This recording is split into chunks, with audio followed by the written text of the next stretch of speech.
Bienvenue sur la chaîne officielle de l'évangéliste Marien Elenga Ohula du ministère La Main de Dieu dans les Nations.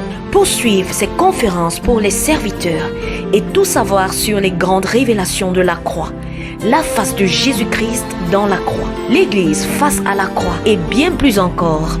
Abonnez-vous, likez, partagez le mystère de la croix avec l'évangéliste Marien Elenga Ohula. Retrouvailles des leaders. La marche de Dieu, c'est la foi. Nous allons parler sur le mystère de la croix. Mais c'est un mystère. Un mystère, ce sont des vérités qui étaient au préalable cachées et ensuite révélées. Alléluia. Donc c'était des choses qui étaient cachées que le Seigneur nous a révélées. Ce livre-ci n'a pas la taille de la Bible. Alléluia. Nous devons savoir que la Bible est un livre verrouillé. Ce livre-ci n'a pas la taille de la Bible. La Bible est un livre verrouillé. La Bible a un commencement, c'est-à-dire la Genèse, Bereshit, de l'hébreu, le commencement. La Bible a une fin, Apocalypse, du grec, qui veut dire la fin. Donc ce qui a un commencement, la Bible a un commencement, la Bible a une fin. La Bible n'est pas inachevée. Alléluia. Et la Bible telle qu'elle est là, elle est partie sur les 3 temps. Dans la Bible, il y a un passé, il y a un présent, il y a un futur. Alléluia. Voilà la raison laquelle.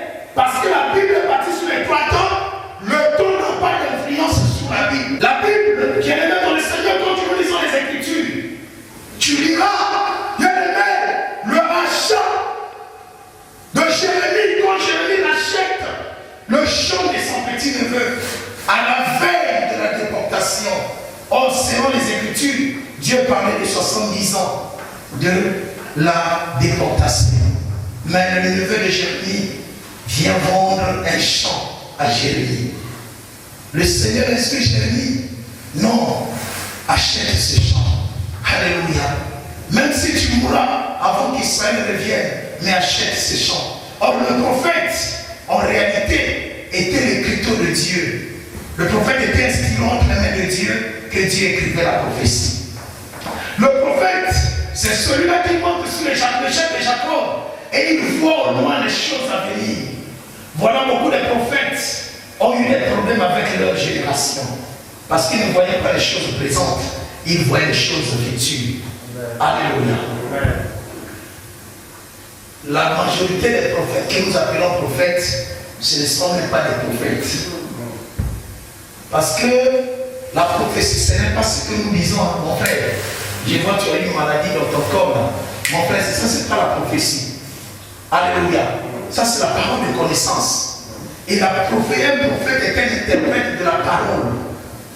Alléluia. Bien aimé. Donc, la Bible, quand Jérémie achète le champ, il fallait signer un contrat d'achat, de rachat du champ de son neveu. Et ils ont scellé ce contrat. C'était un contrat à long terme. C'est-à-dire, après la déportation, Jérémie viendra prendre le champ en sa possession. Donc le contrat était scellé. Quand tu liras ce passage, bien aimé, il y avait comme si il y avait un contrat ouvert et un contrat scellé. Un contrat ouvert, c'est un contrat à court terme. Un contrat scellé, c'est un contrat à long terme. Ce que Jérémie a fait avec son petit-neveu, c'est ce que Jésus-Christ a fait à la croix pour nous. Il est notre proche parent. Il nous a rachetés à la croix. Il n'a pas seulement racheté toi et moi, mais il a racheté l'humanité, le monde, la terre. Et ce contrat d'acquisition, d'achat, de l'humain a été signé et parce que c'est un contrat à long terme pour la terre. Ce contrat a été scellé. Et dans ce contrat, il y a un contrat ouvert, il y a un contrat scellé.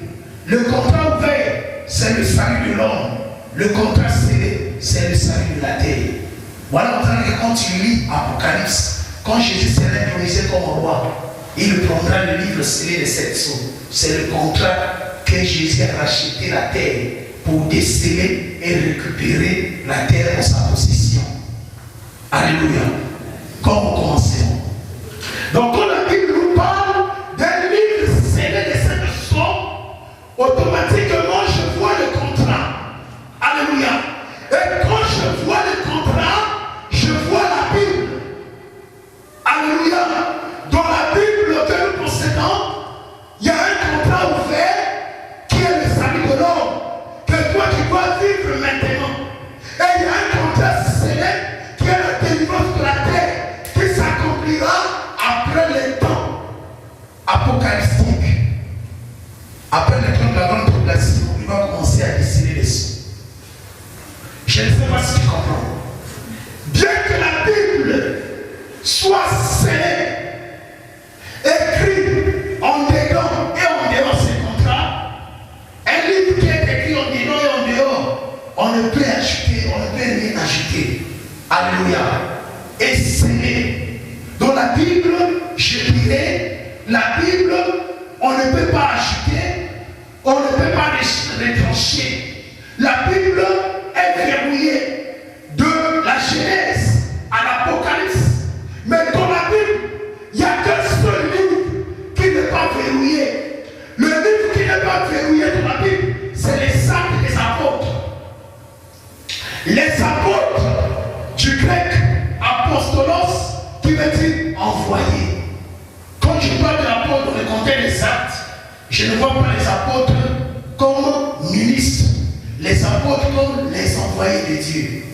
Parce que dans les actes, Dieu nous appelle et Dieu nous envoie vers le monde. Alléluia. Pour aller éclairer le monde et revenir. Et dans les actes des apôtres, par rapport à la mission que Dieu nous donne, nous écrivons nos prédications, nous prêchons par notre conduite et par nos paroles. Je ne sais pas si tu comprends. Donc je veux dire que ces livres, ce n'est que la prédication d'un apôtre, d'un envoyé qui n'a pas la taille de la Bible. Alléluia. Donc ça aide de comprendre quelques clés de la Bible. Mais en réalité, bien aimés, nous sommes des apôtres.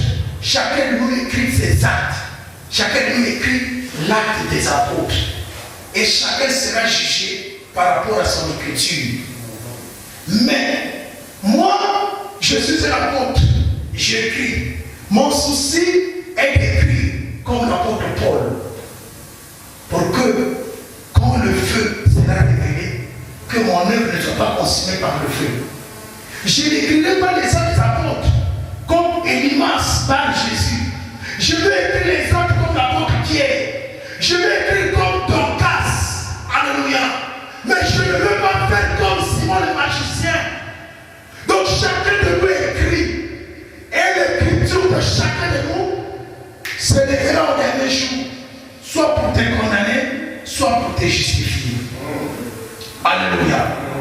Bien-aimé dans le Seigneur, tout ça je veux dire que ce livre n'a pas la taille de la Bible.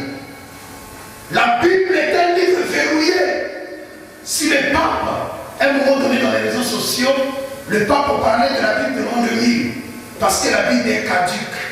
La Bible n'est plus en actualité. Comment un livre qui contient le futur de l'humanité ne peut plus être en actualité? C'est absurde. Parce que tout ce qui s'accomplit maintenant, qui s'accomplira demain, est déjà écrit dans la Bible. Donc la Bible a un futur. La Bible ne peut pas être caduque. Bien aimé, même si la Bible, chaque jour vous recoupez dans les églises, vous prêchez seulement la Bible, on n'en a pas avec la Bible. Sachez que c'est comme nous mangeons dans les maisons, ce sont les mêmes aliments qui se voient au marché. Mais on n'est jamais fatigué de ces aliments. Et les aliments dépendent aussi des cuisiniers. Quand je viens chez maman Esther, je mange des macabots, ça me fait un peu bien. Enfin, c'est fini de manger le macabo, je ne veux plus manger le macabo. Quand je retourne chez maman, tiens, je dis, oh, il faut encore continuer à manger le macabo. Ça dépend des prédicateurs. C'est-à-dire, les mêmes aliments mais qui dépendent des cuisiniers. Et depuis qu'on est né, on mange sans se fatiguer. Alléluia. Donc la Bible ne peut jamais être caduque. Tout ça, ce sont les samouraïs, les Toubisha qui combattent l'œuvre de l'Éternel. Parce que le diable a compris qu'avec les corps, nous allons les démasquer. Mais il avec la soutane, là au moins on sait que c'est le sang d'Israël. Ce n'est pas un fantôme. Mais bien aimé dans le Seigneur, la Bible ne peut jamais vieillir parce qu'elle est bâtie sur les trois dons. Et parce qu'elle est bâtie sur les trois dons, la Bible est éternelle. D'où la Bible dit, ma parole ne passera pas. Ma parole est éternelle.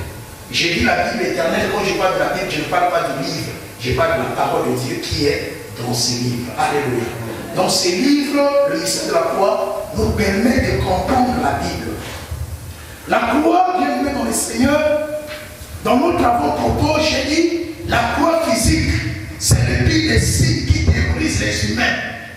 Quand j'étais enfant, mon père responsable de sa famille avait la chance d'organiser des funérailles. Je me souviens avoir été terrorisé par une croix que mon père avait amenée à la maison. J'avais même peur de la toucher. La croix, c'est le pire des signes qui terrorise les humains. Quand on est jeune, quand il y a une croix à la maison, tu as peur.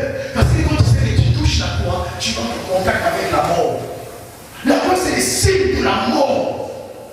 Et je continuais, après la guerre du 5 1997 à Brazzaville, j'étais réfugié. Après moi, quand je suis arrivé à Brazzaville en novembre, je pense bien. Les traits s'arrêtaient à Filou, le premier quartier de la ville à l'époque. Quand tu descends, tu marches. Quand tu vois une table de sable avec le signe de la croix, tu n'as pas besoin de demander à quelqu'un qu'est-ce qu'il y a. Mais tu as même la révélation de savoir que là, il y a la signe de la croix là. Il y a un cadavre qui est enterré. Tu es obligé de passer outre. La croix, c'est la mort. Quand on parle de la croix, on ne parle pas de la vie. Quand on parle de la croix, on parle de la mort. Alléluia. Voilà, dans notre introduction, je dis que la Bible telle qu'elle se présente aujourd'hui, elle a besoin d'être interprétée comme les songes du roi de Nabucodonosor que Daniel interpréta en son temps. Tu liras Daniel 2, 10, 11, Daniel 2, 17 à 19. Alléluia. Qu'est-ce qui s'est passé à l'époque de Daniel? À l'époque de Daniel, le grand roi de Nabucodonosor reçoit un songe. Il voit un songe. Mais le roi, avec ses sorciers, ses prêtres, alléluia, les satrapes, les astronautes qui étaient là, le conseil des sages, qui traitaient les problèmes occultes du roi, alléluia. Quand le roi reçoit un message quelconque, le roi appelle ses sorciers, ses magiciens, ses astronautes, il les expose la problématique et il donne au roi l'interprétation ou l'orientation. Mais le roi de Nabucodonosor, quand le grand roi averti, il comprend que les sorciers, les magiciens de son royaume l'ont souvent emmené en bateau. Alléluia. Quand il reçoit un message, il lui donne des explications qui n'ont pas de fondement. Jusqu'à temps qu'on les donne changement pour dire que le roi, on a fait erreur, le roi, excuse-nous tout ensemble, le roi averti par tout cela, le roi dit non.